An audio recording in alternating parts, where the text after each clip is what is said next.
Les patriarches bibliques ont-ils vraiment existé? Le doute de Spinoza qui a ébranlé le monde. Imaginez un instant que tout ce en quoi vous avez cru concernant les origines de l'humanité ne soit qu'une construction littéraire. Que se passerait-il si Abraham, Isaac et Jacob n'avaient jamais foulé cette terre? Si vous regardez cette vidéo sur votre téléphone, n'hésitez pas à la liker maintenant. Cela nous aide énormément à toucher plus de personnes avec ce type de contenu historique fascinant. En 1670, dans les rues pavées d'Amsterdam, un homme a osé remettre en question ce que des millénaires de tradition avaient établi comme vérité absolue. Baruch Spinoza, philosophe juif aux idées révolutionnaires, a lancé une bombe intellectuelle dont les échos résonnent encore aujourd'hui dans les universités, les séminaires et les centres de recherche du monde entier. Mais avant de plonger dans cette histoire captivante, si vous aimez les récits qui changent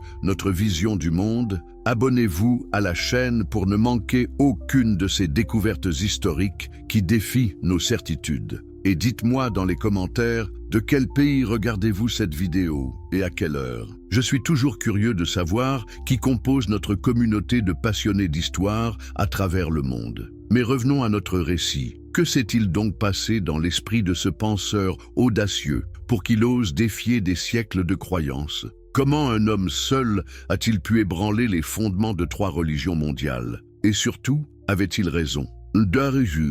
La révolution intellectuelle de Spinoza. Nous sommes en 1632, à Amsterdam. La République des Provinces-Unies connaît son siècle d'or. Dans ce creuset d'idées et de commerce, naît Baruch Spinoza, dans une famille de marchands juifs portugais ayant fui l'Inquisition. Mais qui aurait pu prédire que cet enfant du quartier juif deviendrait l'un des penseurs les plus controversés de son époque? Amsterdam, au XVIIe siècle, n'est pas n'importe quelle ville. C'est un laboratoire de la pensée moderne, où se côtoient marchands, philosophes, scientifiques et réfugiés de toute l'Europe. René Descartes y a vécu, Rembrandt y peint ses chefs-d'œuvre, et les idées circulent aussi librement que les marchandises dans le port. Mais même dans cette atmosphère de relative tolérance, ce que va proposer Spinoza dépasse toutes les limites de l'acceptable. Imaginez la scène. Nous sommes dans une yeshiva d'Amsterdam vers 1650. Le jeune Baruch, alors âgé d'une vingtaine d'années,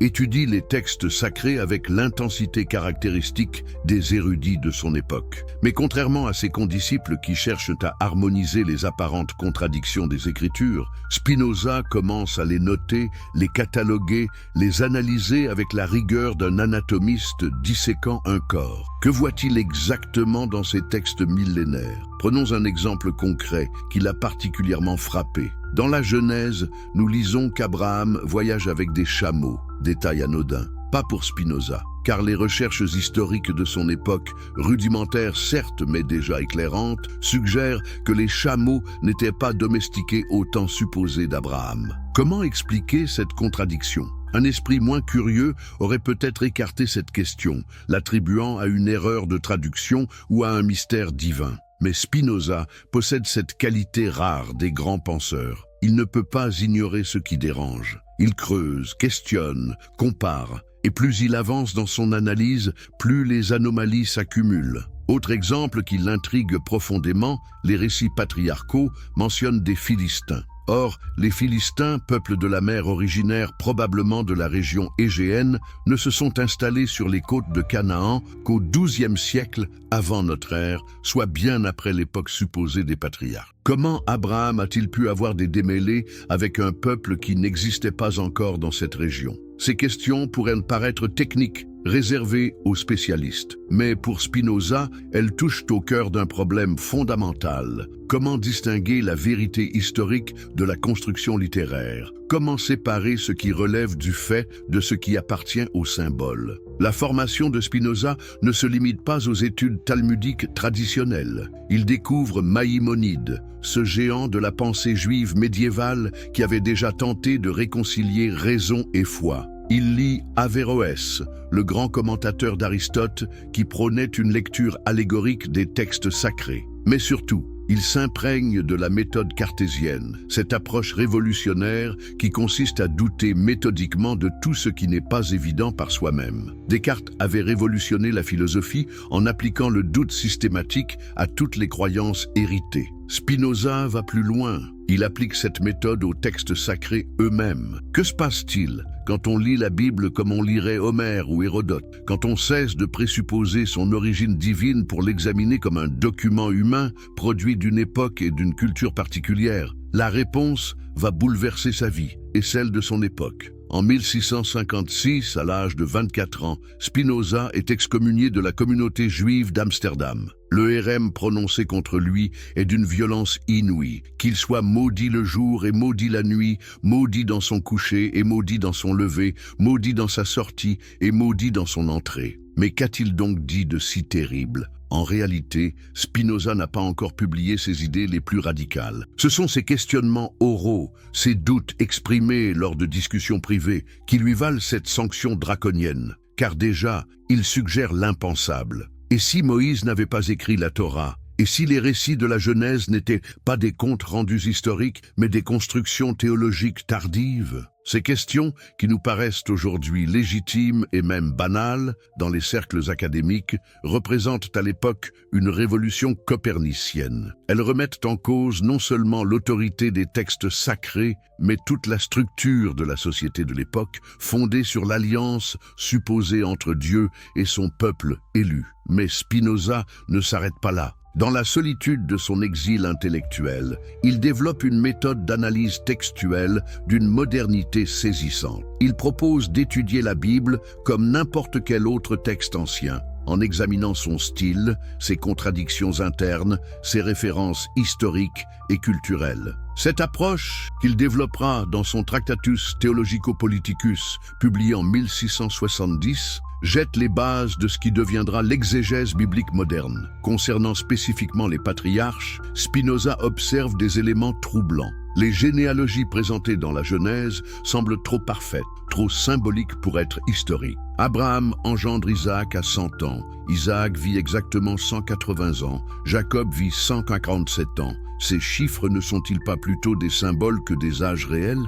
Et que penser de ces noms qui semblent tous porteurs de significations théologiques précises? Plus troublant encore, les récits patriarcaux contiennent des détails qui ne correspondent qu'à des réalités très postérieures. Les références à des villes qui n'existaient pas encore, à des peuples non encore installés dans la région, à des pratiques religieuses qui ne se sont développées qu'à l'époque monarchique. Comment expliquer ces anachronismes si les textes rapportent fidèlement des événements du deuxième millénaire avant notre ère? Spinoza développe alors une hypothèse révolutionnaire. Et si ces récits avaient été composés, ou du moins considérablement remaniés, à une époque beaucoup plus tardive? Et si les souvenirs des origines avaient été reconstruits, réinterprétés, idéalisés pour répondre aux besoins théologiques et politiques d'une époque postérieure? Cette hypothèse n'enlève rien, selon lui, à la valeur spirituelle et morale de ces textes. Bien au contraire, elle permet de mieux comprendre leur véritable message. Car si Abraham, Isaac et Jacob ne sont pas des personnages historiques au sens strict, ils deviennent des archétypes encore plus puissants. Celui du chercheur de vérité qui quitte tout pour répondre à un appel transcendant, celui de la transmission intergénérationnelle de la sagesse, celui de la lutte avec l'ange qui transforme l'être humain. Vuer le témoignage de l'archéologie moderne. Avançons maintenant de 3 siècles. Nous voici au 19e siècle, à l'aube d'une révolution scientifique qui va transformer notre compréhension du passé, la naissance de l'archéologie moderne. Qui aurait imaginé que des pelles et des pinceaux allaient relancer le débat ouvert par Spinoza? En 1798, l'expédition de Bonaparte en Égypte marque un tournant décisif. Pour la première fois, des savants accompagnent une expédition militaire avec pour mission d'étudier scientifiquement les vestiges du passé. La découverte de la pierre de Rosette ouvre la voie au déchiffrement des hiéroglyphes par Champollion. Soudain, les civilisations antiques commencent à parler de leur propre voix, sans l'intermédiaire des textes classiques ou bibliques. Mais c'est véritablement avec les premières fouilles systématiques en Mésopotamie, à partir des années 1840, que l'archéologie révèle son potentiel révolutionnaire. Paul-Émile Botta à Khorsabad, Austen Henry Layard, à Ninive, découvre les palais assyriens et leurs bibliothèques cunéiformes. Pour la première fois dans l'histoire humaine, nous pouvons confronter les récits bibliques avec des sources indépendantes et contemporaines. Les résultats de cette confrontation vont progressivement ébranler les certitudes établies. Où sont les traces archéologiques d'Abraham, d'Isaac, de Jacob? Où sont les preuves de leur passage dans les archives mésopotamiennes ou égyptiennes? Le silence est assourdissant. Prenons l'exemple d'Abraham. Selon la tradition biblique, il vient d'Ur en Chaldée, traverse la Mésopotamie, séjourne en Égypte, négocie avec des rois, accumule des richesses considérables. Un personnage de cette envergure, à cette époque où l'écriture était déjà répandue, aurait-il pu passer totalement inaperçu dans les archives de l'époque? Les fouilles de Ur, menées notamment par Leonard Woolley dans les années 1920, révèlent une civilisation sumérienne d'une richesse extraordinaire. Nous découvrons les tombes royales avec leurs somptueux trésors, les ziggurats impressionnantes, les quartiers d'habitation, les archives commerciales. Mais nulle trace d'un Abraham ou de sa famille. Pas même un nom qui pourrait s'en rapprocher dans les milliers de tablettes cunéiformes mises au jour. Même constat en Égypte. Les archives pharaoniques de l'époque présumée d'Abraham sont relativement bien conservées. Nous connaissons les noms des pharaons, leurs conquêtes, leurs relations diplomatiques, les mouvements de population. Les Égyptiens, méticuleux administrateurs, tenaient des registres détaillés des étrangers qui entraient sur leur territoire. Comment Abraham aurait-il pu séjourner à la cour de Pharaon, comme le rapporte la Genèse, sans laisser la moindre trace dans ses archives? Mais l'archéologie ne se contente pas de constater des absences, elle révèle aussi des anachronismes troublants. Revenons à cette histoire de chameau qui avait déjà intrigué Spinoza. Les fouilles archéologiques confirment ses intuitions. La domestication du chameau au Proche-Orient ne remonte qu'au XIIe-Xe siècle avant notre ère, soit bien après l'époque supposée des patriarches. Or, les chameaux sont omniprésents dans les récits patriarcaux. Abraham envoie son serviteur chercher une épouse pour Isaac avec 10 chameaux. Rebecca arrive au puits avec ses chameaux. Jacob fuit chez Laban avec des chameaux. Ces détails, apparemment anodins, trahissent une époque de rédaction tardive, quand les chameaux étaient effectivement devenus familiers aux populations du Levant. Autre anachronisme révélateur, la mention répétée des Philistins dans les récits patriarcaux. Abraham et Isaac ont des démêlés avec Abimélec, roi des Philistins. Mais l'archéologie a formellement établi que les Philistins ne se sont installés sur la côte palestinienne qu'à partir du XIIe siècle avant notre ère, à la suite de l'effondrement de l'Empire hittite et des invasions des peuples de la mer. Comment les patriarches auraient-ils pu rencontrer un peuple qui n'était pas encore arrivé dans la région? Plus troublant encore, les villes mentionnées dans les récits patriarcaux. Beersheba, où Abraham et Isaac sont censés avoir vécu, n'existait pas avant l'époque monarchique israélite. Dan, limite septentrionale du territoire dans l'expression consacrée de Dan à Beersheba, n'a reçu ce nom qu'après la conquête rapportée dans le livre des Juges. Ces toponymes trahissent une perspective géographique qui n'est pas celle du deuxième millénaire avant notre ère. L'archéologie révèle également que le mode de vie attribué aux patriarches ne correspond pas aux réalités de l'époque présumée. Les récits bibliques les présentent comme des pasteurs semi-nomades se déplaçant avec leurs troupeaux entre les pâturages. Or, les données archéologiques montrent que le pastoralisme nomade au Proche-Orient ne s'est vraiment développé qu'à partir de l'âge du fer, précisément à l'époque où les textes bibliques auraient été rédigés. Au Bronze moyen et récent, période supposée des patriarches, les populations du Levant sont largement sédentarisées. Elles vivent dans des cités fortifiées, pratiquent une agriculture intensive, développent un artisanat spécialisé. Le mode de vie pastoral semi-nomade, décrit dans la Genèse, correspond plutôt aux réalités de l'âge du fer, quand les bouleversements politiques et climatiques ont poussé une partie des populations vers un mode de vie plus mobile. William Dever, l'un des plus grands archéologues bibliques américains, résume ainsi la situation. Après plus d'un siècle de fouilles intensives en Palestine et dans tout le Proche-Orient ancien, Nous n'avons trouvé aucune preuve archéologique directe de l'existence historique d'Abraham,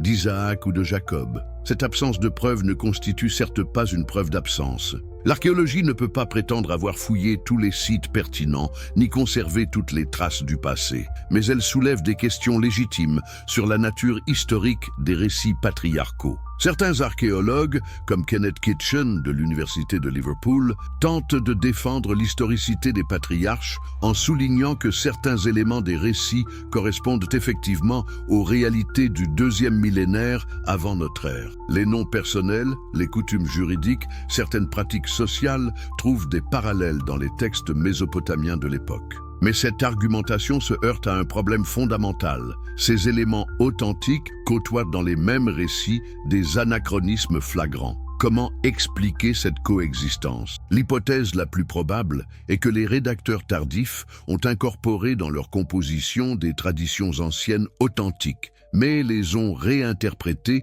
selon leurs propres catégories culturelles et théologiques. L'archéologie révèle aussi un aspect fascinant: les parallèles entre les récits patriarcaux et les mythologies des peuples voisins. Les fouilles d'Ugarit, sur la côte syrienne, ont mis au jour des textes épiques cananéens qui présentent des similitudes troublantes avec les traditions bibliques. Des héros qui quittent leur patrie à l'appel des dieux, des promesses de descendance nombreuses, des alliances divines scellées par des sacrifices. Ces parallèles suggèrent que les récits patriarcaux s'inscrivent dans un fond mythologique commun au Proche-Orient ancien. Ils utilisent des motifs narratifs, des schémas littéraires, des archétypes qui dépassent largement le cadre d'Israël. Abraham, Isaac et Jacob ne seraient alors pas tant des individus historiques que des adaptations israélites de figures héroïques universelles. La perspective des historiens modernes. Comment les historiens d'aujourd'hui abordent-ils cette question épineuse? Loin des polémiques confessionnelles,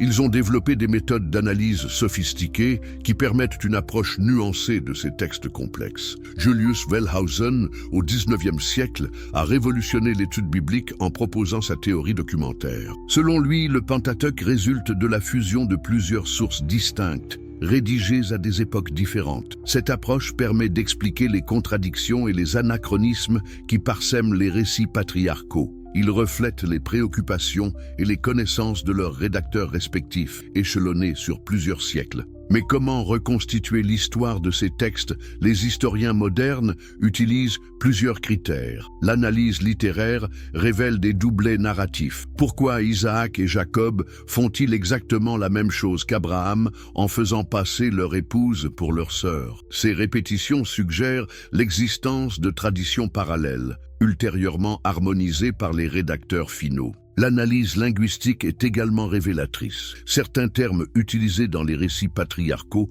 n'apparaissent dans l'hébreu biblique qu'à des époques tardives. L'araméen, langue diplomatique de l'Empire perse, a influencé le vocabulaire de certains passages. Ces indices linguistiques permettent de dater approximativement les différentes strates de composition. L'analyse des institutions mentionnées dans les récits apporte également des éléments de datation. Les références à la royauté, aux structures administratives, aux pratiques cultuelles correspondent à des réalités de l'époque monarchique ou post-exilique, plutôt qu'à celles du deuxième millénaire avant notre ère. Thomas Thomson, historien danois, a particulièrement contribué à renouveler l'approche historique des récits patriarcaux. Dans son ouvrage révolutionnaire « The Historicity of the Patriarchal Narratives », 1974, il démontre que ces récits ne peuvent pas être considérés comme des sources historiques fiables pour reconstituer l'époque qu'ils prétendent décrire. Thomson s'appuie sur une analyse comparative minutieuse. Il compare les récits bibliques avec les sources mésopotamiennes contemporaines de l'époque présumée des patriarches. Le contraste est saisissant. D'un côté, des archives précises, datées, recoupables. De l'autre, des récits aux contours flous, aux chronologies incertaines, aux références géographiques anachroniques. Mais Thomson va plus loin. Il propose de lire les récits patriarcaux non comme de l'histoire, mais comme de la littérature théologique. Ces textes ne nous renseignent pas sur le deuxième millénaire avant notre ère, mais sur les préoccupations de leurs auteurs, probablement actifs pendant l'époque perse ou hellénistique. Cette perspective permet de comprendre la fonction véritable des récits patriarcaux. Il ne vise pas à rapporter des faits historiques, mais à construire une identité collective, à justifier des revendications territoriales, à légitimer des institutions religieuses. Abraham devient le père fondateur d'un peuple qui a besoin de racines anciennes pour affirmer sa spécificité. D'autres historiens, comme Mario Liverani, ont analysé les récits patriarcaux dans le contexte de l'idéologie royale du Proche-Orient ancien. La promesse faite à Abraham d'une descendance nombreuse et d'un territoire vaste rappelle les formules royales mésopotamiennes. Jacob, qui devient Israël, évoque les changements de nom rituels des souverains. Ces parallèles suggèrent que les patriarches ont été conçus comme des proto-rois, des figures dynastiques légendaires. Certains historiens adoptent une position plus nuancée. William Dever reconnaît l'impossibilité de prouver l'historicité des patriarches, mais il refuse de les considérer comme de pures créations littéraires. Selon lui, ces récits conservent probablement la mémoire de mouvements de population, de traditions tribales, d'événements réels, mais transformés par des siècles de transmission orale et de réécriture littéraire. Cette approche permet de concilier l'absence de preuves archéologiques directes avec la richesse culturelle des traditions patriarcales. Abraham, Isaac et Jacob ne seraient pas des individus historiques identifiables, mais ils représenteraient des mémoires collectives, des figures ancestrales, autour desquelles se sont cristallisées les traditions de divers groupes qui ont ultérieurement formé le peuple d'Israël. Rainer Alberts, historien allemand, a proposé une reconstitution fascinante de la genèse des récits patriarcaux. Selon lui, ces traditions ont émergé dans les communautés rurales de Palestine pendant l'époque monarchique. Face à la pression des États voisins et aux transformations sociales internes, ces communautés ont développé des récits fondateurs qui légitimaient leur présence sur la terre et leur résistance aux influences extérieures. Ces récits auraient ensuite été récupérés et réinterprétés par les élites urbaines, particulièrement pendant l'exil babylonien. Les déportés avaient des besoins de maintenir leur identité collective malgré l'éloignement de leur terre natale. Les figures d'Abraham,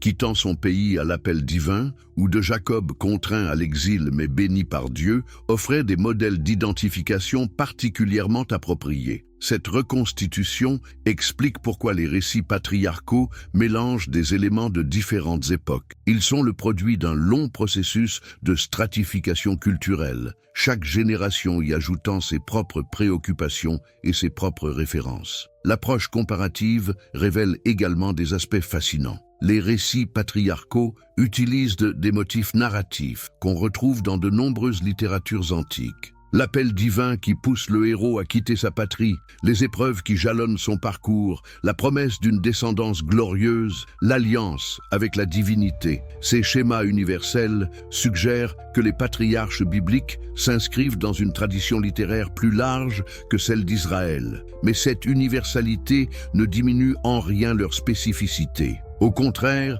elle révèle le génie de leur créateur, capable d'adapter des motifs traditionnels pour créer des figures originales, porteuses d'un message théologique particulier. Aujourd'hui, le consensus historique tend à considérer les patriarches comme des constructions littéraires tardives plutôt que comme des personnages historiques. Mais ce consensus n'exclut pas la possibilité que ces constructions s'appuient sur des traditions anciennes, authentiques, transformées par des siècles d'évolution culturelle et théologique. Les patriarches bibliques ont-ils vraiment existé? Eudrebustage, le doute de Spinoza qui a ébranlé le monde. Imaginez un instant que tout ce en quoi vous avez cru concernant les origines de l'humanité ne soit qu'une construction littéraire. Que se passerait-il si Abraham, Isaac et Jacob n'avaient jamais foulé cette terre? Si vous regardez cette vidéo sur votre téléphone, n'hésitez pas à la liker maintenant. Cela nous aide énormément à toucher plus de personnes avec ce type de contenu historique fascinant. En 1670, dans les rues pavées d'Amsterdam, un homme a osé remettre en question ce que des millénaires de tradition avaient établi comme vérité absolue. Baruch Spinoza, philosophe juif aux idées révolutionnaires, a lancé une bombe intellectuelle dont les échos résonnent encore aujourd'hui dans les universités, les séminaires et les centres de recherche du monde entier. Mais avant de plonger dans cette histoire captivante, si vous aimez les récits qui changent notre vision du monde, abonnez-vous à la chaîne pour ne manquer aucune de ces découvertes historiques qui défient nos certitudes. Et dites-moi dans les commentaires de quel pays regardez-vous cette vidéo et à quelle heure. Je suis toujours curieux de savoir qui compose notre communauté de passionnés d'histoire à travers le monde. Mais revenons à notre récit. Que s'est-il donc passé dans l'esprit de ce penseur audacieux pour qu'il ose défier des siècles de croyances? Comment un homme seul a-t-il pu ébranler les fondements de 3 religions mondiales? Et surtout, avait-il raison? La révolution intellectuelle de Spinoza. Nous sommes en 1632, à Amsterdam. La République des Provinces-Unies connaît son siècle d'or. Dans ce creuset d'idées et de commerce, naît Baruch Spinoza, dans une famille de marchands juifs portugais ayant fui l'Inquisition. Mais qui aurait pu prédire que cet enfant du quartier juif deviendrait l'un des penseurs les plus controversés de son époque? Amsterdam, au XVIIe siècle, n'est pas n'importe quelle ville. C'est un laboratoire de la pensée moderne, où se côtoient marchands, philosophes, scientifiques et réfugiés de toute l'Europe. René Descartes y a vécu, Rembrandt y peint ses chefs-d'œuvre, et les idées circulent aussi librement que les marchandises dans le port. Mais même dans cette atmosphère de relative tolérance, ce que va proposer Spinoza dépasse toutes les limites de l'acceptable. Imaginez la scène. Nous sommes dans une yeshiva d'Amsterdam vers 1650. Le jeune Baruch, alors âgé d'une vingtaine d'années, étudie les textes sacrés avec l'intensité caractéristique des érudits de son époque. Mais contrairement à ses condisciples qui cherchent à harmoniser les apparentes contradictions des Écritures, Spinoza commence à les noter, les cataloguer, les analyser avec la rigueur d'un anatomiste disséquant un corps. Que voit-il exactement dans ces textes millénaires? Prenons un exemple concret qui l'a particulièrement frappé. Dans la Genèse, nous lisons qu'Abraham voyage avec des chameaux, détail anodin. Pas pour Spinoza, car les recherches historiques de son époque, rudimentaires certes mais déjà éclairantes, suggèrent que les chameaux n'étaient pas domestiqués au temps supposé d'Abraham. Comment expliquer cette contradiction? Un esprit moins curieux aurait peut-être écarté cette question, l'attribuant à une erreur de traduction ou à un mystère divin. Mais Spinoza possède cette qualité rare des grands penseurs. Il ne peut pas ignorer ce qui dérange. Il creuse, questionne, compare, et plus il avance dans son analyse, plus les anomalies s'accumulent. Autre exemple qui l'intrigue profondément, les récits patriarcaux mentionnent des Philistins. Or, les Philistins, peuple de la mer originaire probablement de la région égéenne, ne se sont installés sur les côtes de Canaan qu'au XIIe siècle avant notre ère, soit bien après l'époque supposée des patriarches. Comment Abraham a-t-il pu avoir des démêlés avec un peuple qui n'existait pas encore dans cette région? Ces questions pourraient paraître techniques, réservées aux spécialistes. Mais pour Spinoza, elles touchent au cœur d'un problème fondamental. Comment distinguer la vérité historique de la construction littéraire? Comment séparer ce qui relève du fait de ce qui appartient au symbole? La formation de Spinoza ne se limite pas aux études talmudiques traditionnelles. Il découvre Maïmonide, ce géant de la pensée juive médiévale qui avait déjà tenté de réconcilier raison et foi. Il lit Averroès, le grand commentateur d'Aristote qui prônait une lecture allégorique des textes sacrés. Mais surtout, il s'imprègne de la méthode cartésienne, cette approche révolutionnaire qui consiste à douter méthodiquement de tout ce qui n'est pas évident par soi-même. Descartes avait révolutionné la philosophie en appliquant le doute systématique à toutes les croyances héritées. Spinoza va plus loin. Il applique cette méthode aux textes sacrés eux-mêmes. Que se passe-t-il quand on lit la Bible comme on lirait Homère ou Hérodote, quand on cesse de présupposer son origine divine pour l'examiner comme un document humain produit d'une époque et d'une culture particulière? La réponse va bouleverser sa vie et celle de son époque. En 1656, à l'âge de 24 ans, Spinoza est excommunié de la communauté juive d'Amsterdam. Le hérem prononcé contre lui est d'une violence inouïe. Qu'il soit maudit le jour et maudit la nuit, maudit dans son coucher et maudit dans son lever, maudit dans sa sortie et maudit dans son entrée. Mais qu'a-t-il donc dit de si terrible? En réalité, Spinoza n'a pas encore publié ses idées les plus radicales. Ce sont ses questionnements oraux, ses doutes exprimés lors de discussions privées, qui lui valent cette sanction draconienne. Car déjà, il suggère l'impensable. Et si Moïse n'avait pas écrit la Torah? Et si les récits de la Genèse n'étaient pas des comptes rendus historiques, mais des constructions théologiques tardives? Ces questions, qui nous paraissent aujourd'hui légitimes et même banales dans les cercles académiques, représentent à l'époque une révolution copernicienne. Elles remettent en cause non seulement l'autorité des textes sacrés, mais toute la structure de la société de l'époque, fondée sur l'alliance supposée entre Dieu et son peuple élu. Mais Spinoza ne s'arrête pas là. Dans la solitude de son exil intellectuel, il développe une méthode d'analyse textuelle d'une modernité saisissante. Il propose d'étudier la Bible comme n'importe quel autre texte ancien, en examinant son style, ses contradictions internes, ses références historiques et culturelles. Cette approche, qu'il développera dans son Tractatus Theologico-Politicus, publié en 1670, jette les bases de ce qui deviendra l'exégèse biblique moderne. Concernant spécifiquement les patriarches, Spinoza observe des éléments troublants. Les généalogies présentées dans la Genèse semblent trop parfaites, trop symboliques pour être historiques. Abraham engendre Isaac à 100 ans, Isaac vit exactement 180 ans, Jacob vit 147 ans. Ces chiffres ne sont-ils pas plutôt des symboles que des âges réels? Et que penser de ces noms qui semblent tous porteurs de significations théologiques précises? Plus troublant encore, les récits patriarcaux contiennent des détails qui ne correspondent qu'à des réalités très postérieures. Les références à des villes qui n'existaient pas encore, à des peuples non encore installés dans la région, à des pratiques religieuses qui ne se sont développées qu'à l'époque monarchique. Comment expliquer ces anachronismes si les textes rapportent fidèlement des événements du deuxième millénaire avant notre ère? Spinoza développe alors une hypothèse révolutionnaire. Et si ces récits avaient été composés, ou du moins considérablement remaniés, à une époque beaucoup plus tardive? Et si les souvenirs des origines avaient été reconstruits, réinterprétés, idéalisés pour répondre aux besoins théologiques et politiques d'une époque postérieure? Cette hypothèse n'enlève rien, selon lui, à la valeur spirituelle et morale de ces textes. Bien au contraire, elle permet de mieux comprendre leur véritable message. Car si Abraham, Isaac et Jacob ne sont pas des personnages historiques au sens strict, ils deviennent des archétypes encore plus puissants. Celui du chercheur de vérité qui quitte tout pour répondre à un appel transcendant, celui de la transmission intergénérationnelle de la sagesse, celui de la lutte avec l'ange qui transforme l'être humain.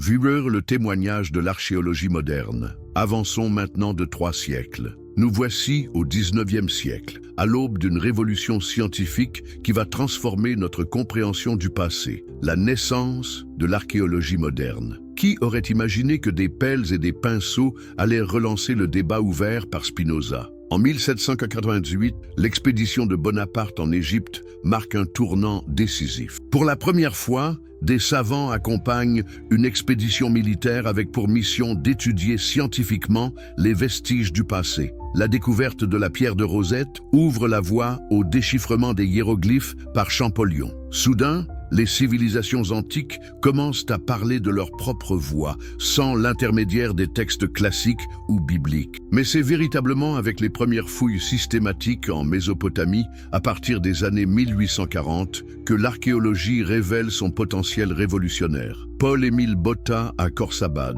Austen Henry Layard à Ninive découvrent les palais assyriens et leurs bibliothèques cunéiformes. Pour la première fois dans l'histoire humaine, nous pouvons confronter les récits bibliques avec des sources indépendantes et contemporaines. Les résultats de cette confrontation vont progressivement ébranler les certitudes établies. Où sont les traces archéologiques d'Abraham, d'Isaac, de Jacob? Où sont les preuves de leur passage dans les archives mésopotamiennes ou égyptiennes? Le silence est assourdissant. Prenons l'exemple d'Abraham. Selon la tradition biblique, il vient d'Ur en Chaldée, traverse la Mésopotamie, séjourne en Égypte, négocie avec des rois, accumule des richesses considérables. Un personnage de cette envergure, à cette époque où l'écriture était déjà répandue, aurait-il pu passer totalement inaperçu dans les archives de l'époque? Les fouilles de Ur, menées notamment par Leonard Woolley dans les années 1920, révèlent une civilisation sumérienne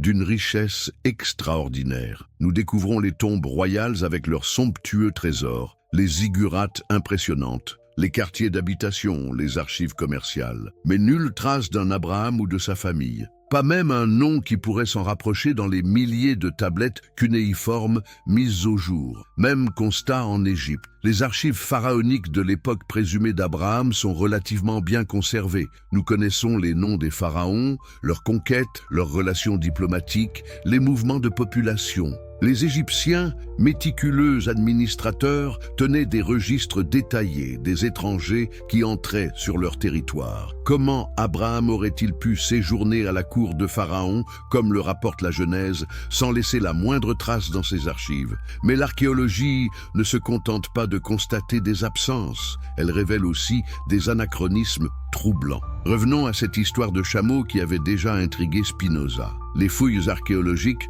confirment ses intuitions. La domestication du chameau au Proche-Orient ne remonte qu'au XIIe-Xe siècle avant notre ère, soit bien après l'époque supposée des patriarches. Or, les chameaux sont omniprésents dans les récits patriarcaux. Abraham envoie son serviteur chercher une épouse pour Isaac avec 10 chameaux. Rebecca arrive au puits avec ses chameaux. Jacob fuit chez Laban avec des chameaux. Ces détails, apparemment anodins, trahissent une époque de rédaction tardive, quand les chameaux étaient effectivement devenus familiers aux populations du Levant. Autre anachronisme révélateur, la mention répétée des Philistins dans les récits patriarcaux. Abraham et Isaac ont des démêlés avec Abimélec, roi des Philistins. Mais l'archéologie a formellement établi que les Philistins ne se sont installés sur la côte palestinienne qu'à partir du XIIe siècle avant notre ère, à la suite de l'effondrement de l'Empire hittite et des invasions des peuples de la mer. Comment les patriarches auraient-ils pu rencontrer un peuple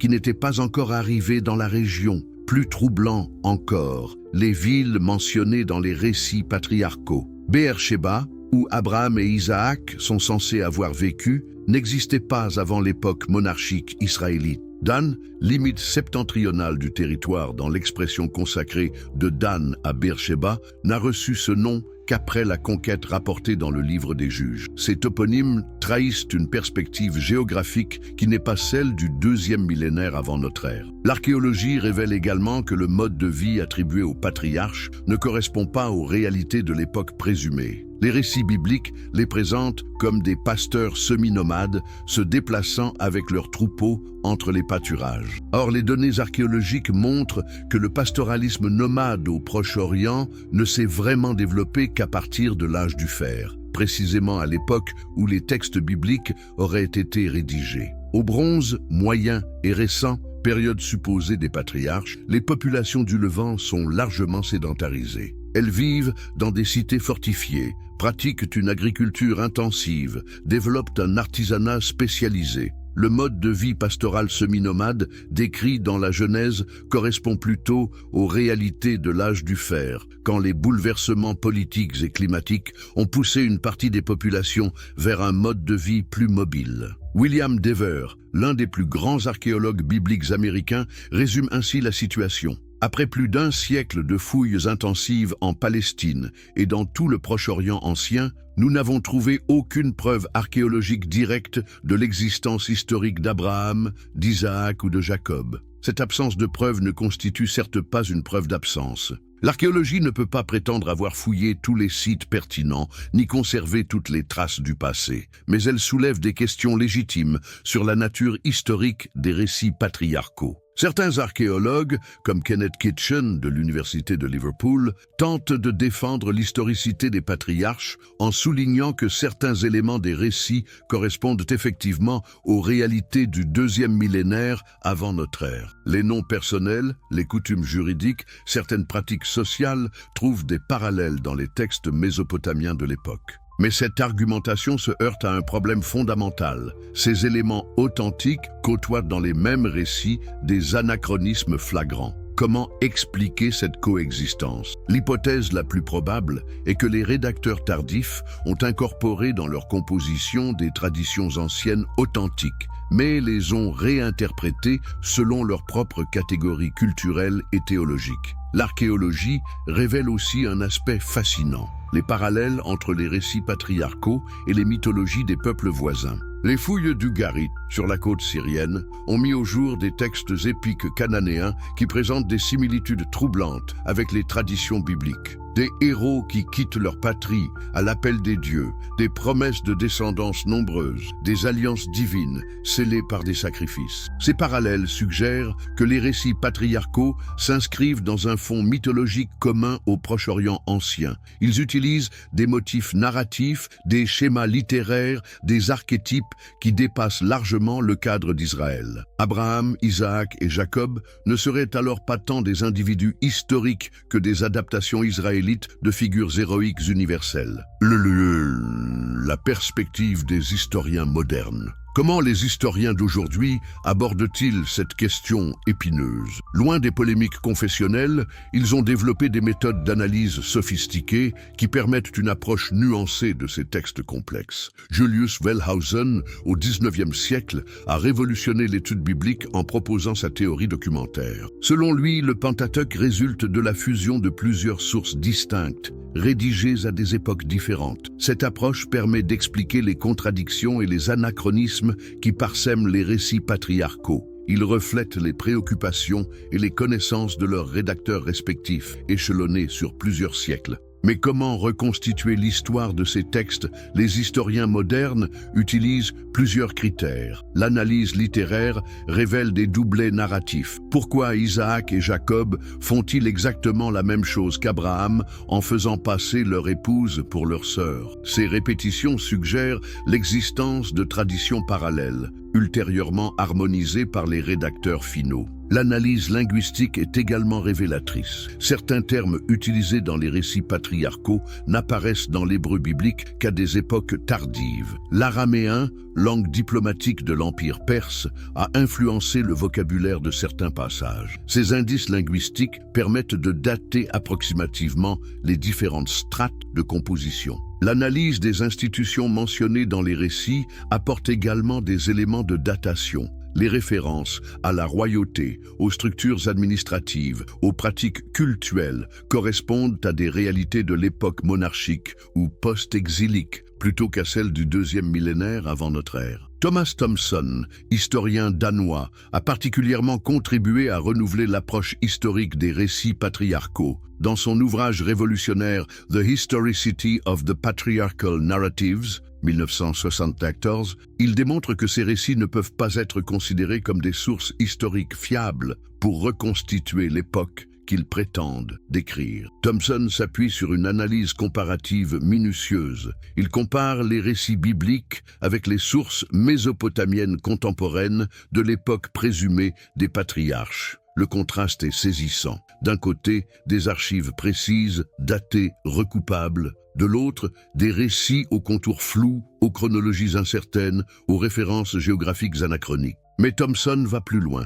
Il propose de lire les récits patriarcaux non comme de l'histoire, mais comme de la littérature théologique. Ces textes ne nous renseignent pas sur le deuxième millénaire avant notre ère, mais sur les préoccupations de leurs auteurs, probablement actifs pendant l'époque perse ou hellénistique. Cette perspective permet de comprendre la fonction véritable des récits patriarcaux. Ils ne visent pas à rapporter des faits historiques, mais à construire une identité collective, à justifier des revendications territoriales, à légitimer des institutions religieuses. Abraham devient le père fondateur d'un peuple qui a besoin de racines anciennes pour affirmer sa spécificité. D'autres historiens, comme Mario Liverani, ont analysé les récits patriarcaux dans le contexte de l'idéologie royale du Proche-Orient ancien. La promesse faite à Abraham d'une descendance nombreuse et d'un territoire vaste rappelle les formules royales mésopotamiennes. Jacob, qui devient Israël, évoque les changements de nom rituels des souverains.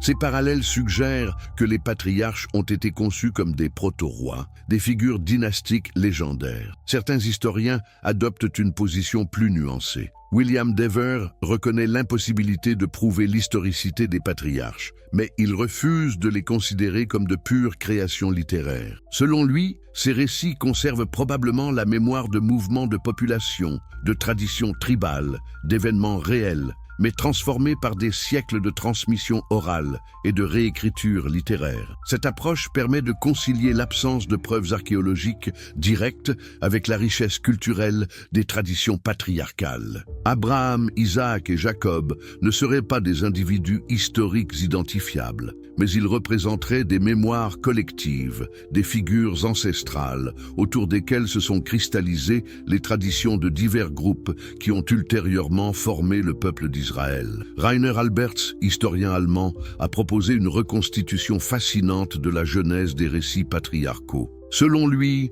ces traditions ont émergé dans les communautés rurales de Palestine pendant l'époque monarchique. Face à la pression des États voisins et aux transformations sociales internes, ces communautés ont développé des récits fondateurs qui légitimaient leur présence sur la terre et leur résistance aux influences extérieures. Ces récits auraient ensuite été récupérés et réinterprétés par les élites urbaines, particulièrement pendant l'exil babylonien. Les déportés avaient des besoins de maintenir leur identité collective malgré l'éloignement de leur terre natale. Les figures d'Abraham, quittant son pays à l'appel divin, ou de Jacob contraint à l'exil mais béni par Dieu, offraient des modèles d'identification particulièrement appropriés. Cette reconstitution explique pourquoi les récits patriarcaux mélangent des éléments de différentes époques. Ils sont le produit d'un long processus de stratification culturelle, chaque génération y ajoutant ses propres préoccupations et ses propres références. L'approche comparative révèle également des aspects fascinants.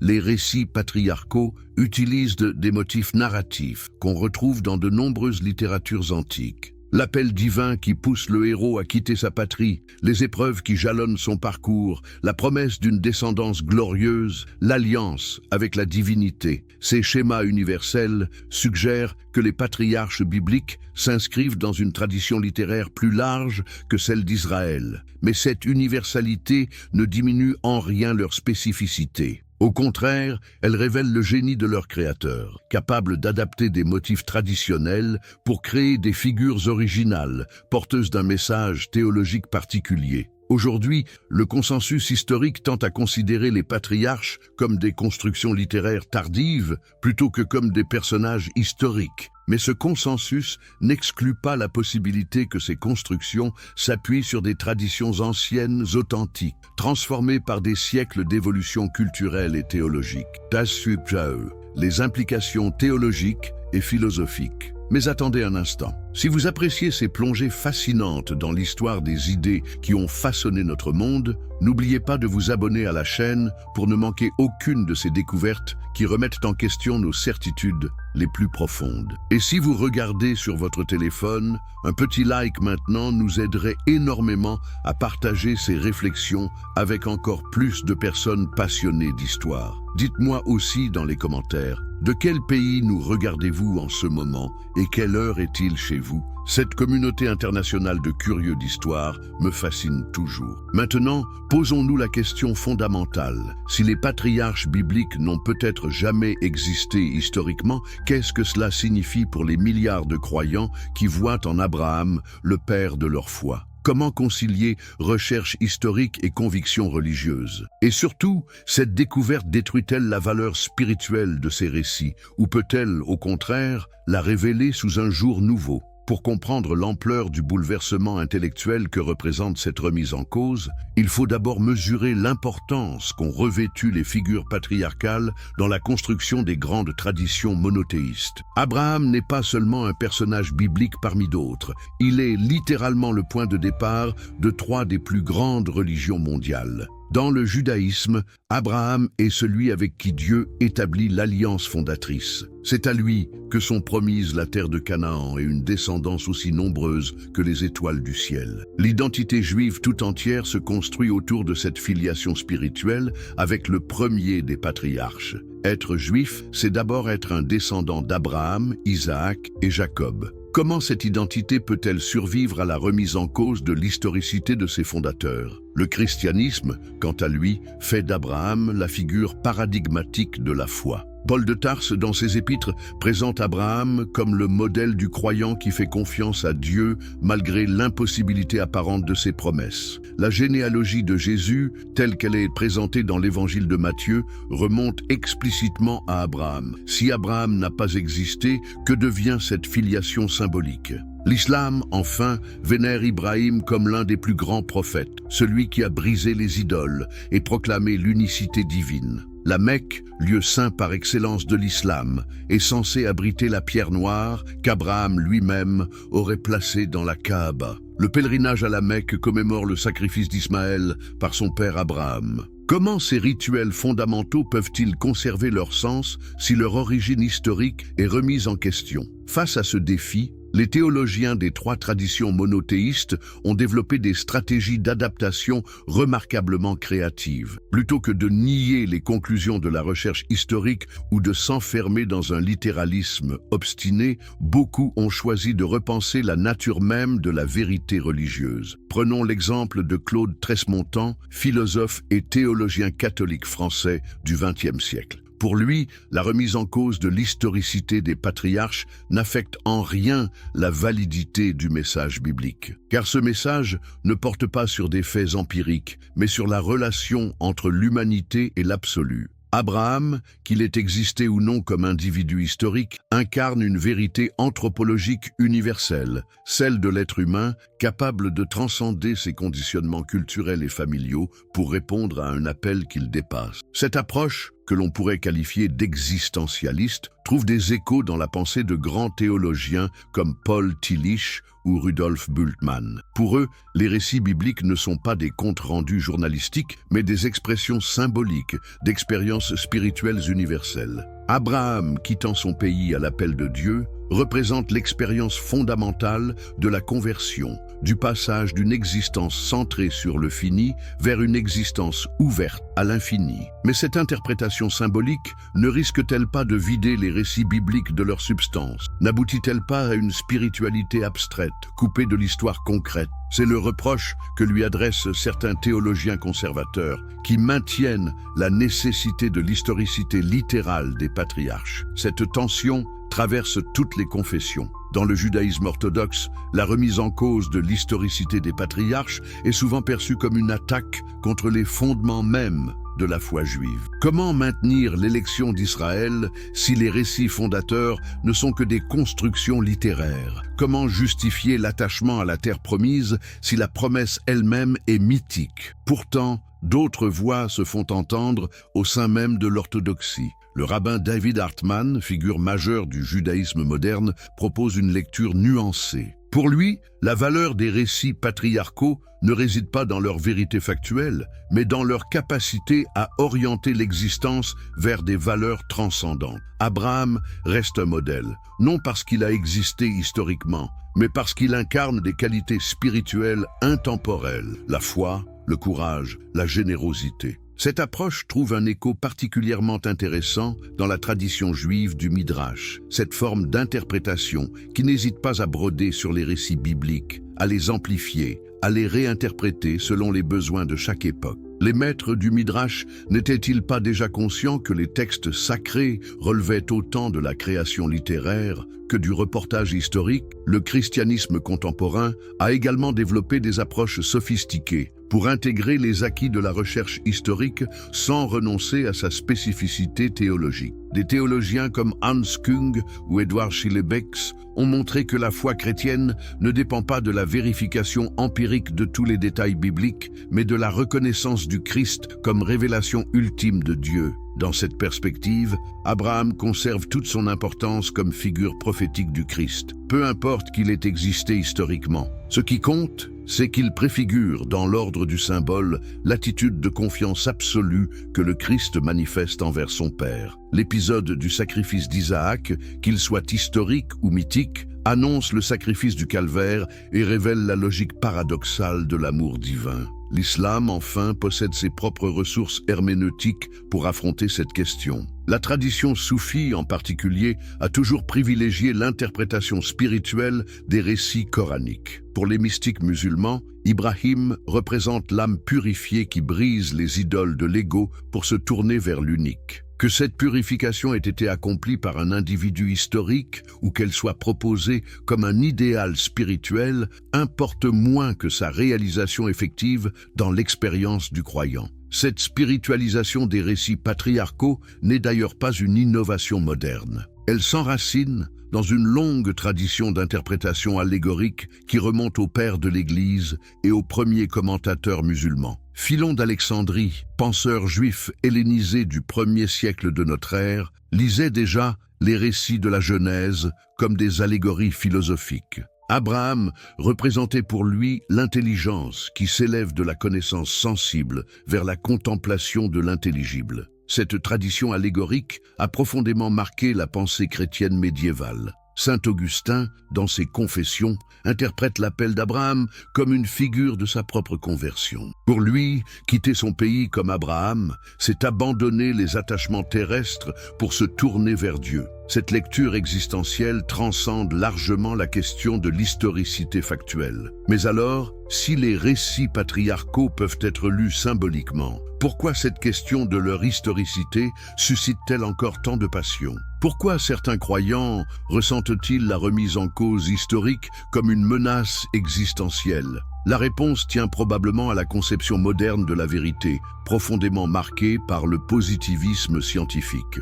Depuis le 19e siècle, nous avons tendance à identifier vérité et factualité empirique. Un récit qui n'est pas historiquement vérifiable nous semble automatiquement suspect, privé de consistance, réduit au statut de simple mythe. Or, cette équation entre vérité et factualité n'a rien d'évident. Les anthropologues nous montrent que toutes les sociétés humaines distinguent différents régimes de vérité. Il y a la vérité pratique, qui permet d'agir efficacement sur le monde. Il y a la vérité esthétique, qui révèle la beauté et l'harmonie. Il y a la vérité éthique, qui oriente l'action morale. Et il y a la vérité spirituelle, qui ouvre à la transcendance. Les récits patriarcaux relèvent clairement de cette dernière catégorie. Ils ne prétendent pas décrire des faits empiriques, mais révéler des structures spirituelles fondamentales. Abraham quittant Ur pour une terre inconnue, c'est l'expérience universelle du dépassement de soi. Isaac acceptant d'être lié sur l'autel, c'est le mystère de la confiance absolue. Jacob luttant avec l'ange,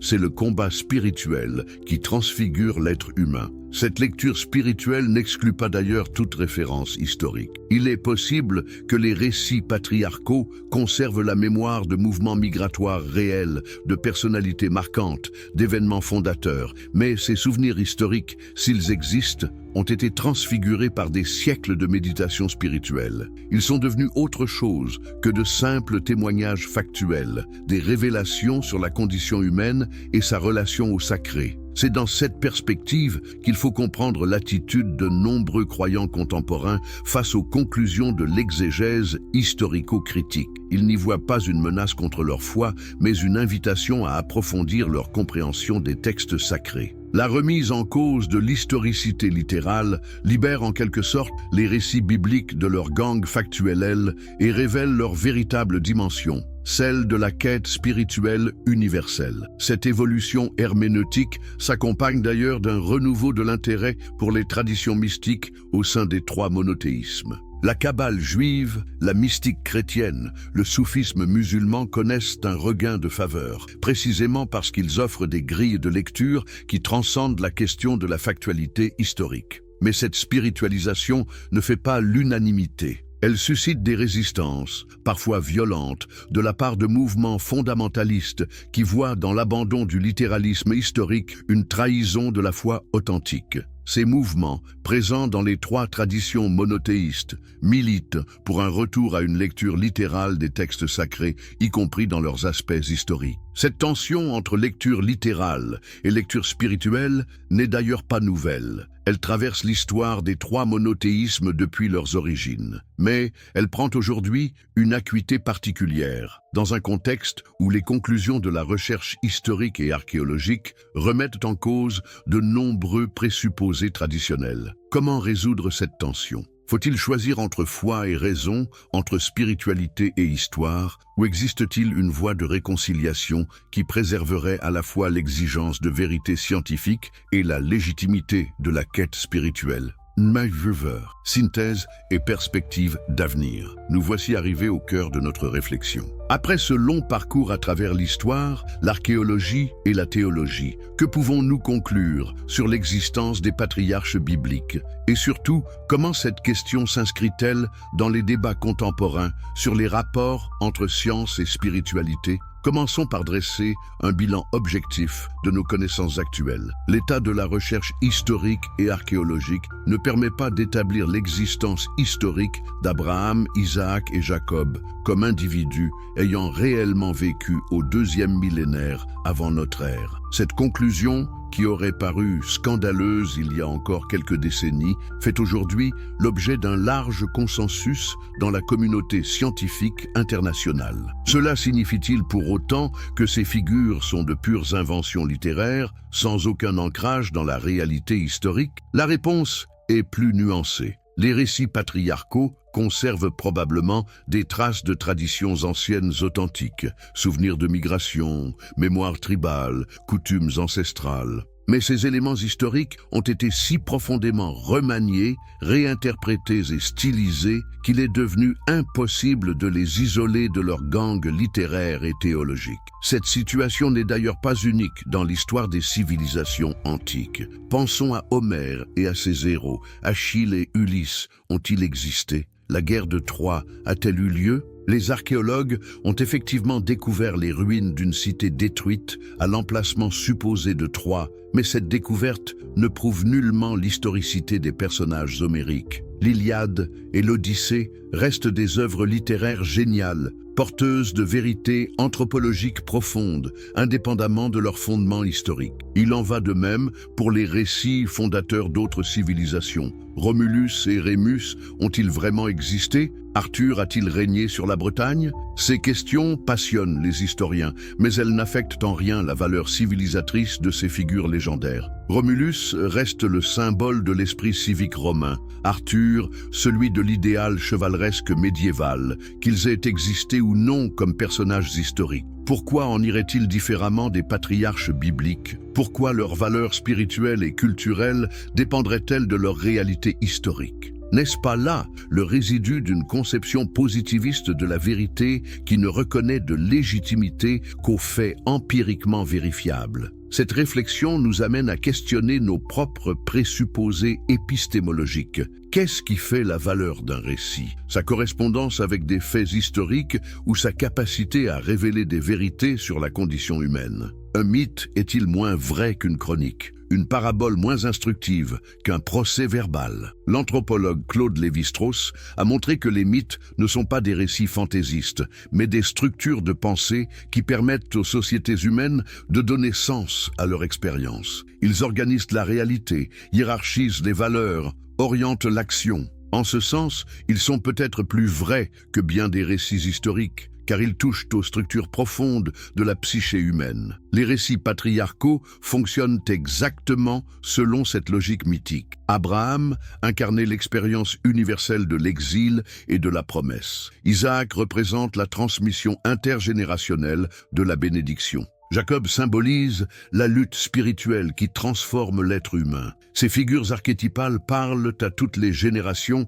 parce qu'elles expriment des expériences fondamentales de l'existence humaine. Mais reconnaître la dimension mythique des récits patriarcaux ne les disqualifie nullement. Au contraire, cela révèle leur véritable grandeur. Car un mythe vivant est plus puissant qu'un fait historique mort. Il irrigue l'imaginaire collectif, nourrit la créativité artistique, inspire les transformations sociales. Abraham a probablement exercé plus d'influence sur l'histoire humaine que bien des personnages dont l'existence historique est parfaitement documentée. Cette perspective permet de dépasser l'opposition stérile entre foi et raison qui paralyse encore trop souvent les débats contemporains.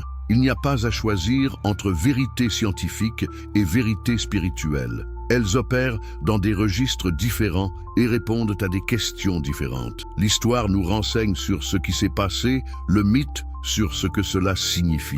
Dès lors, comment envisager l'avenir de la recherche sur les patriarches bibliques? Plusieurs pistes prometteuses se dessinent. L'archéologie continue ses investigations avec des méthodes de plus en plus sophistiquées. Les analyses ADN permettent de reconstituer les mouvements de populations anciennes. La paléoclimatologie éclaire les conditions environnementales qui ont pu favoriser les migrations. Ces recherches ne prouveront peut-être jamais l'existence historique d'Abraham, mais elles enrichissent notre compréhension du contexte dans lequel les récits patriarcaux ont pu naître. L'étude comparative des littératures antiques révèle également des perspectives fascinantes. Les récits sumériens, babyloniens, égyptiens, cananéens présentent des parallèles troublants avec les traditions bibliques. Cette convergence suggère l'existence d'un fond mythologique commun au Proche-Orient ancien, dans lequel les récits patriarcaux puisent leurs motifs narratifs. L'analyse linguistique et littéraire des textes bibliques progresse également.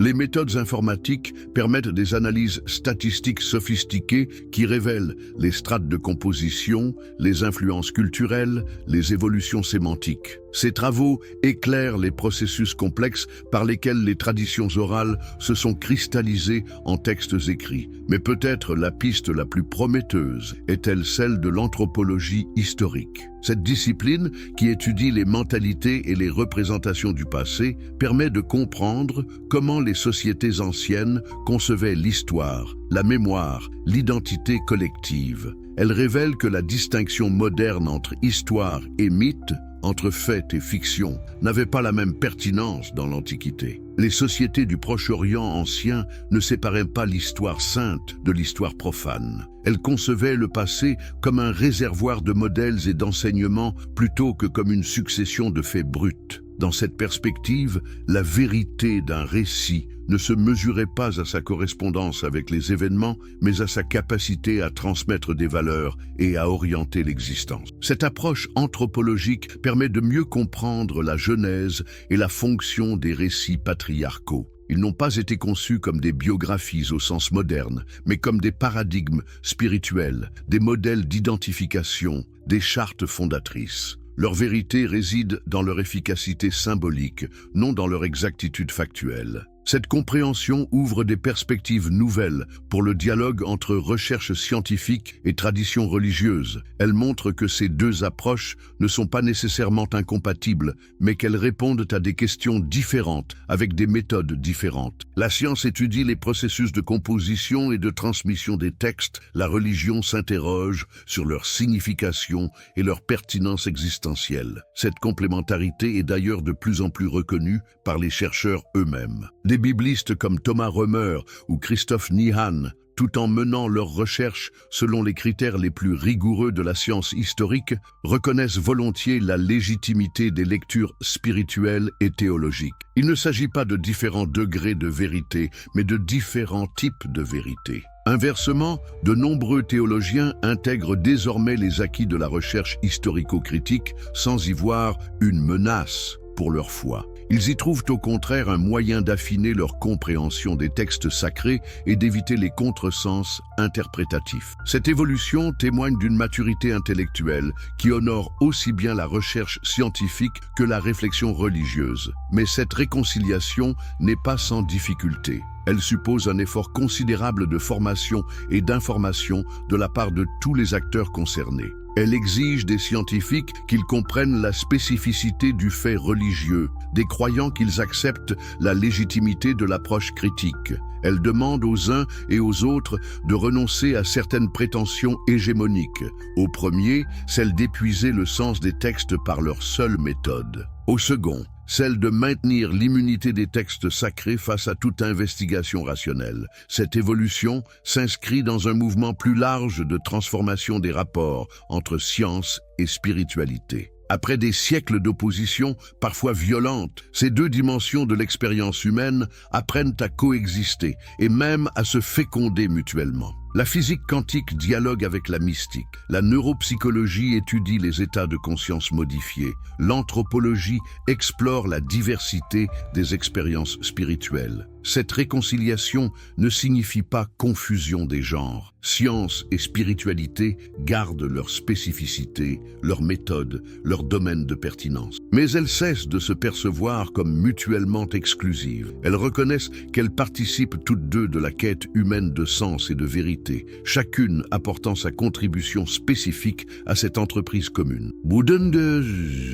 Conclusion finale. Au terme de ce long voyage à travers l'histoire, l'archéologie, la théologie et la philosophie, que retenir de cette question fascinante de l'existence des patriarches bibliques? Que nous enseigne le doute audacieux de Spinoza, formulé il y a plus de 3 siècles? Première leçon, le courage intellectuel de remettre en question les évidences héritées. Spinoza nous montre qu'aucune vérité, si vénérable soit-elle, ne doit échapper à l'examen critique de la raison. Cette attitude n'est pas iconoclaste par plaisir de détruire, mais par amour de la vérité. Elle procède d'une conviction profonde. L'être humain grandit en questionnant, en doutant, en cherchant, non en se contentant des réponses toutes faites. Deuxième leçon. La distinction entre différents types de vérité. La remise en cause de l'historicité des patriarches ne les disqualifie pas comme figures spirituelles. Abraham, Isaac et Jacob conservent toute leur valeur comme archétype de l'expérience humaine, comme modèle de transformation spirituelle, comme symbole de la relation entre l'humanité et la transcendance. Leur vérité ne réside pas dans leur existence factuelle, mais dans leur capacité à éclairer le sens de notre propre existence. Troisième leçon, la richesse de l'approche interdisciplinaire, l'histoire, l'archéologie, la linguistique, l'anthropologie, la théologie apportent chacune leur éclairage spécifique sur ces textes millénaires. Aucune de ces disciplines ne peut prétendre en épuiser le sens, mais leur dialogue permet une compréhension plus riche et plus nuancée. Quatrième leçon, la nécessité du respect mutuel dans les débats sur ces questions sensibles. Les enjeux identitaires et spirituels liés aux récits patriarcaux expliquent les passions qu'ils suscitent. Mais ces passions ne doivent pas empêcher un dialogue serein entre les différentes approches. Chercheurs et croyants peuvent apprendre les uns des autres à condition de reconnaître la légitimité de leurs démarches respectives. Mais au-delà de ces leçons méthodologiques, cette enquête sur les patriarches bibliques nous confronte à des questions plus fondamentales. Qu'est-ce qui fait l'humanité de l'être humain ? N'est-ce pas précisément sa capacité à créer du sens, à inventer des récits qui donnent cohérence à son expérience? N'est-ce pas sa faculté de transcender le donné immédiat pour s'ouvrir à des valeurs qui le dépassent? De ce point de vue, peu importe finalement qu'Abraham ait existé comme individu historique. Ce qui compte, c'est que des générations d'êtres humains aient trouvé en lui un modèle d'inspiration, une figure d'identification, un symbole de leurs aspirations les plus hautes. Ce qui compte, c'est que son histoire ait nourri leur imagination, orienté leur existence, structuré leur rapport au sacré, car c'est bien là la grandeur paradoxale des récits fondateurs. Ils sont d'autant plus vrais qu'ils dépassent la simple factualité historique. Ils touchent à ces vérités anthropologiques profondes qui transcendent les époques et les cultures. Ils révèlent ce qu'il y a d'universel dans l'expérience humaine, par-delà la diversité des contextes historiques.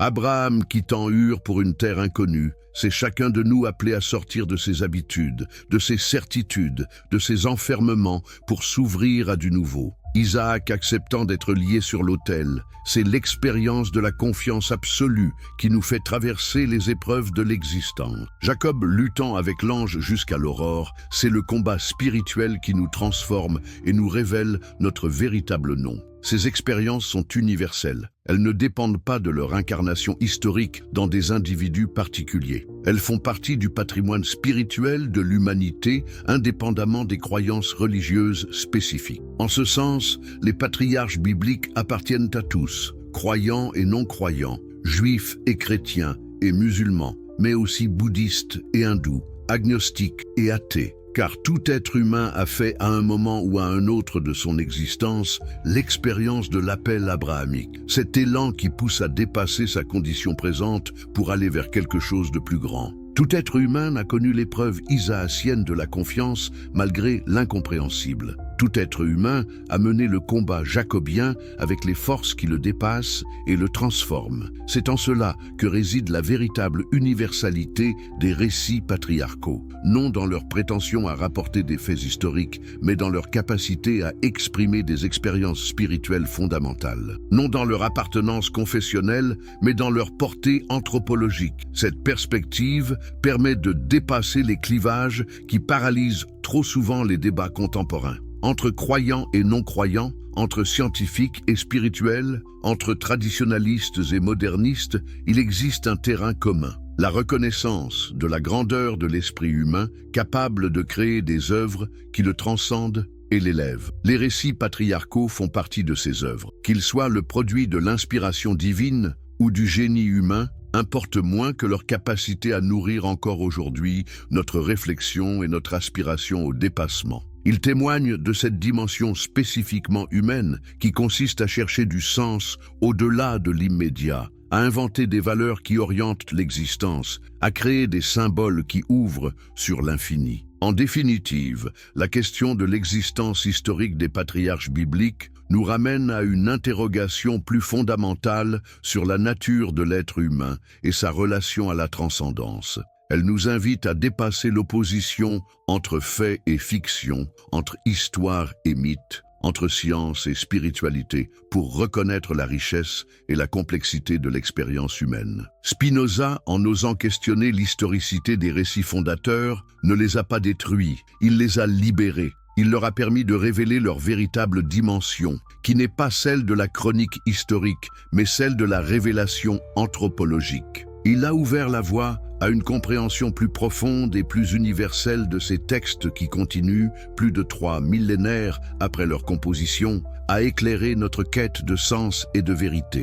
C'est peut-être là le plus bel hommage que nous puissions rendre aux patriarches bibliques. Reconnaître qu'ils sont assez grands pour survivre à la remise en cause de leur historicité, assez profonds pour nourrir encore notre réflexion, assez universels pour appartenir au patrimoine spirituel de toute l'humanité. Que la neuropsychologie étudie les états de conscience modifiés. L'anthropologie explore la diversité des expériences spirituelles. Cette réconciliation ne signifie pas confusion des genres. Science et spiritualité gardent leur spécificité, leur méthode, leur domaine de pertinence. Mais elles cessent de se percevoir comme mutuellement exclusives. Elles reconnaissent qu'elles participent toutes deux de la quête humaine de sens et de vérité, chacune apportant sa contribution spécifique à cette entreprise commune. Boudin de conclusion finale. Au terme de ce long voyage à travers l'histoire, l'archéologie, la théologie et la philosophie,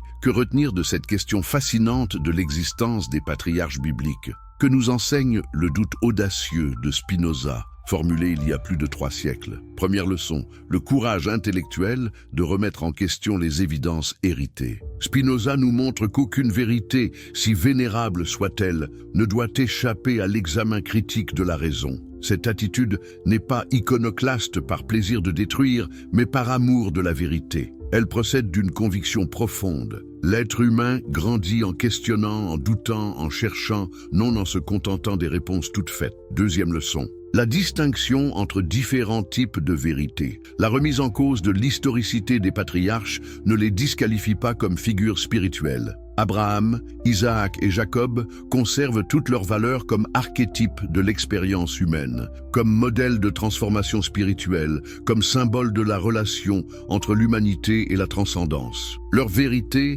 ne réside pas dans leur existence factuelle, mais dans leur capacité à éclairer le sens de notre propre existence. Troisième leçon. La richesse de l'approche interdisciplinaire, l'histoire, l'archéologie, la linguistique, l'anthropologie, la théologie apportent chacune leur éclairage spécifique sur ces textes millénaires. Aucune de ces disciplines ne peut prétendre en épuiser le sens, mais leur dialogue permet une compréhension plus riche et plus nuancée. Quatrième leçon. La nécessité du respect mutuel dans les débats sur ces questions sensibles. Les enjeux identitaires et spirituels liés aux récits patriarcaux expliquent les passions qu'ils suscitent. Mais ces passions ne doivent pas empêcher un dialogue serein entre les différentes approches. Chercheurs et croyants peuvent apprendre les uns des autres à condition de reconnaître la légitimité de leurs démarches respectives. Mais au-delà de ces leçons méthodologiques, cette enquête sur les patriarches bibliques nous confronte à des questions plus fondamentales. Qu'est-ce qui fait l'humanité de l'être humain ?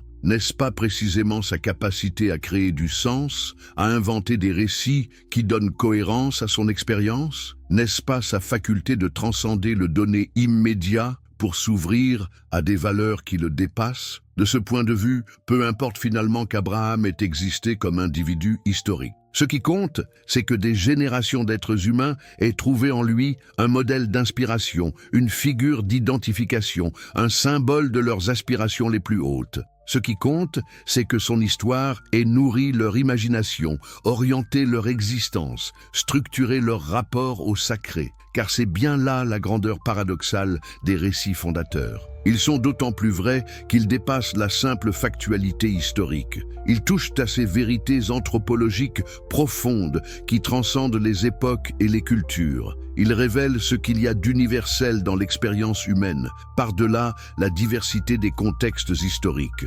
Abraham quittant Ur pour une terre inconnue, c'est chacun de nous appelé à sortir de ses habitudes, de ses certitudes, de ses enfermements pour s'ouvrir à du nouveau. Isaac acceptant d'être lié sur l'autel, c'est l'expérience de la confiance absolue qui nous fait traverser les épreuves de l'existant. Jacob luttant avec l'ange jusqu'à l'aurore, c'est le combat spirituel qui nous transforme et nous révèle notre véritable nom. Ces expériences sont universelles. Elles ne dépendent pas de leur incarnation historique dans des individus particuliers. Elles font partie du patrimoine spirituel de l'humanité, indépendamment des croyances religieuses spécifiques. En ce sens, les patriarches bibliques appartiennent à tous, croyants et non-croyants, juifs et chrétiens et musulmans, mais aussi bouddhistes et hindous, agnostiques et athées. Car tout être humain a fait à un moment ou à un autre de son existence l'expérience de l'appel abrahamique, cet élan qui pousse à dépasser sa condition présente pour aller vers quelque chose de plus grand. Tout être humain a connu l'épreuve isaacienne de la confiance malgré l'incompréhensible. Tout être humain a mené le combat jacobien avec les forces qui le dépassent et le transforment. C'est en cela que réside la véritable universalité des récits patriarcaux, non dans leur prétention à rapporter des faits historiques, mais dans leur capacité à exprimer des expériences spirituelles fondamentales. Non dans leur appartenance confessionnelle, mais dans leur portée anthropologique. Cette perspective permet de dépasser les clivages qui paralysent trop souvent les débats contemporains. Entre croyants et non-croyants, entre scientifiques et spirituels, entre traditionalistes et modernistes, il existe un terrain commun. La reconnaissance de la grandeur de l'esprit humain, capable de créer des œuvres qui le transcendent et l'élèvent. Les récits patriarcaux font partie de ces œuvres. Qu'ils soient le produit de l'inspiration divine ou du génie humain, importe moins que leur capacité à nourrir encore aujourd'hui notre réflexion et notre aspiration au dépassement. Ils témoignent de cette dimension spécifiquement humaine qui consiste à chercher du sens au-delà de l'immédiat, à inventer des valeurs qui orientent l'existence, à créer des symboles qui ouvrent sur l'infini. En définitive, la question de l'existence historique des patriarches bibliques nous ramène à une interrogation plus fondamentale sur la nature de l'être humain et sa relation à la transcendance. Elle nous invite à dépasser l'opposition entre fait et fiction, entre histoire et mythe, entre science et spiritualité, pour reconnaître la richesse et la complexité de l'expérience humaine. Spinoza, en osant questionner l'historicité des récits fondateurs, ne les a pas détruits, il les a libérés. Il leur a permis de révéler leur véritable dimension, qui n'est pas celle de la chronique historique, mais celle de la révélation anthropologique. Il a ouvert la voie à une compréhension plus profonde et plus universelle de ces textes qui continuent, plus de 3 millénaires après leur composition, à éclairer notre quête de sens et de vérité. C'est peut-être là le plus bel hommage que nous puissions rendre aux patriarches bibliques. Reconnaître qu'ils sont assez grands pour survivre à la remise en cause de leur historicité, assez profonds pour nourrir encore notre réflexion, assez universels pour appartenir au patrimoine spirituel de toute l'humanité. Que